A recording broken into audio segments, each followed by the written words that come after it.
Hello everyone, स्वागत है आपका हमारे यूट्यूब चैनल पे। वीडियो क्लियर है, ऑडियो क्लियर है, तो आइए सेशन को चालू करेंगे। और आज का हमारा सेशन है क्लास 4, ठीक है, जहाँ पे हम आपको हिस्ट्री के टॉप 20 क्वेश्चन एक सीरीज में अपन चालू कर रहे हैं। एंशिएंट से मिडविल, मिडविल से मॉडर्न हिस्ट्री तक अपने सेशन को लेके जाएंगे। बिल्कुल, आइए सेशन को चालू करते हैं और चीज़ों को समझने का प्रयास करते हैं। और आज का हमारा पहला सवाल है, महाभारत का अन्य नाम है। महाभारत का अन्य नाम जय संहिता है, ठीक है। आपसे इस प्रकार सवाल पूछे जा सकते हैं, जय संहिता किस का अन्य नाम है? तो आप बताएंगे जय संहिता महाभारत का एक अन्य नाम है। अब आता है अगला सवाल, महाभारत किसने रची थी? वेद व्यास जी ने। और महाभारत के फारसी अनुवाद का क्या शीर्षक है? महाभारत के फारसी अनुवाद का शीर्षक है रज्जनामा, ठीक है। तो रज्जनामा किसका नाम है? फारसी अनुवाद किसका है? रज्जनामा महाभारत का। तो महाभारत का अन्य नाम जय संहिता, पहला सवाल। महाभारत की रचना वेद व्यास जी ने, ठीक है। महाभारत के फारसी अनुवाद का शीर्षक है रज्जनामा। यहाँ से आपसे 3 सवाल है, तीनों सवाल यहाँ के क्लियर हो चुके हैं। आइए, आर्य सबसे पहले भारत कब आए थे? 1500 ईसा पूर्व में। आर्य सबसे पहले कब आए थे? 1500 ईसा पूर्व में। यहाँ तक की बातें क्लियर हो चुकी है। तो पहला सवाल, महाभारत का अन्य नाम जय संहिता। महाभारत के फारसी अनुवाद के शीर्षक क्या है? रज्जनामा। आर्यों का भारत आगमन 1500 ईसा पूर्व से पहले, ठीक है। आइए, आर्य सबसे पहले कहाँ के बसे थे? पंजाब एवं अफगानिस्तान में। आर्य सबसे पहले कहाँ के बसे थे? पंजाब व अफगानिस्तान में। ऋग्वैदिक आर्यों की भाषा थी संस्कृत। ऋग्वैदिक आर्यों की भाषा कौन सी थी? संस्कृत थी, ठीक है। ऋग्वैदिक आर्यों की भाषा संस्कृत। तो पहला सवाल अपन ने पढ़ा, महाभारत का अन्य नाम जय संहिता। महाभारत के रचनाकार वेद व्यास जी थे। महाभारत के फारसी अनुवाद का शीर्षक रज्जनामा है। आर्य सबसे पहले 1500 ईसा पूर्व से पहले आए थे, ठीक है। आर्य सबसे पहले कहाँ के बसे थे? पंजाब में अफगानिस्तान में आके बसे थे। ऋग्वैदिक आर्यों की भाषा कौन सी थी? संस्कृत थी। आर्य लोग भारत आए थे मध्य एशिया से। सबसे इम्पोर्टेंट सवाल, मोस्ट आस्किंग, मोस्ट रिपीटेड सवाल और फिक्स क्वेश्चन आप इसको बोल सकते हैं। एक फिक्स क्वेश्चन जो आपसे हर एग्जाम में पूछा जाता है, आर्य लोग भारत आए थे।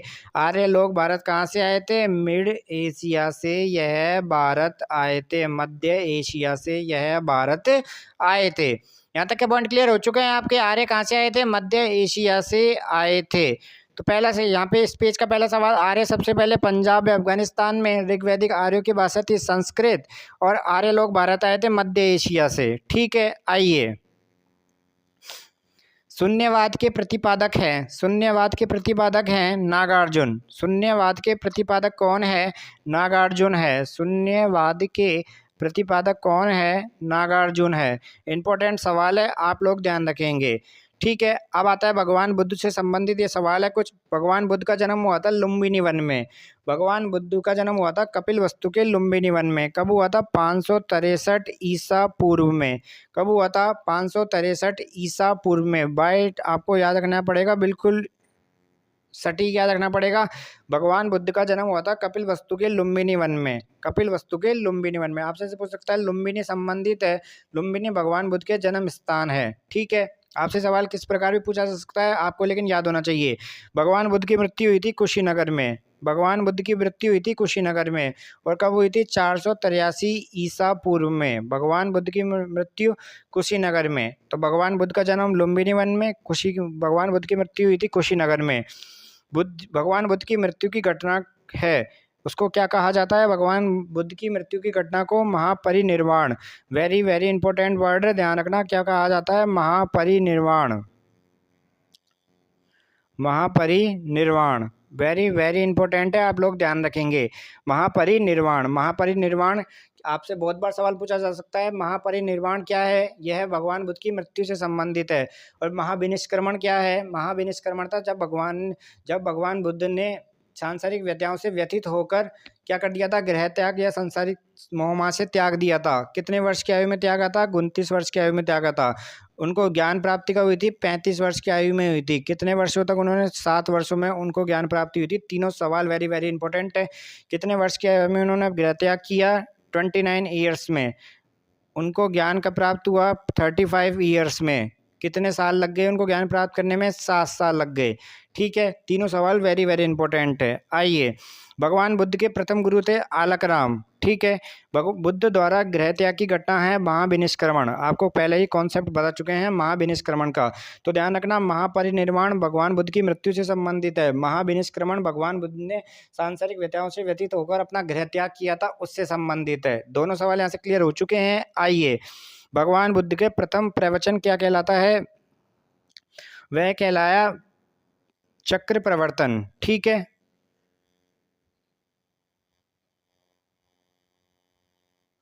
भगवान बुद्ध ने अपना उपदेश दिया था पाली भाषा में, वेरी वेरी इंपॉर्टेंट। ठीक है, भगवान बुद्ध ने सर्वाधिक उपदेश दिए श्रावस्ती बिहार में। भगवान बुद्ध ने सर्वाधिक उपदेश श्रावस्ती बिहार में। बौद्ध धर्म के 3 रत्न कौन कौन से हैं, एक तो बुद्ध है, धम्म है और संघ है। ठीक है, बुद्ध, धम्म और संघ, वेरी वेरी इंपॉर्टेंट सवाल है, ध्यान रखेंगे आप इसका भी। बौद्ध धर्म ग्रहण करने वाली प्रथम महिला कौन थी, महामाया गौतमी थी, और वह इनकी क्या थी, मौसी थी। ठीक है, इनका पालन पोषण इन्होंने ही किया था। प्रथम बौद्ध संगति का आयोजन कब हुआ था, 483 ईसा पूर्व में, अजात शत्रु के शासनकाल में, राजगृह में। चतुर्थ बौद्ध संगति कुंडलवन कश्मीर। और ये चारों बौद्ध संगति के आयोजक स्थल का क्रम है राजगृह, वैशाली, पाटलिपुत्र, कश्मीर। राजगृह में पहली, वैशाली में दूसरी, और पाटलिपुत्र में तीसरी, और कश्मीर में चौथी। ठीक है, यहाँ तक की बातें क्लियर हो चुकी है। तो यह आज का हमारा सेशन था, जहाँ अपन ने सबसे पहले पढ़ा आर्यों के बारे में, कुछ सवाल आर्यों से रिलेटेड थे, फिर अपन ने भगवान बुद्ध के बारे में पढ़ा। वेरी वेरी इंपॉर्टेंट सेशन है हर एग्जाम के दृष्टिकोण से। एसएससी, रेलवे, बैंक, आर्मी, कोई सा भी आप एग्जाम देने जाना, यहाँ से आपसे सवाल पूछा जाता है। तो ऐसे चैनल को प्यार देते रहिए, लाइक शेयर कमेंट अधिक से अधिक करिए, पढ़ते रहिए, सेशन को शेयर करते रहिए। नए हैं तो सब्सक्राइब कर देना, बेल आइकन को प्रेस कर देना। थैंक यू, धन्यवाद, नमस्कार।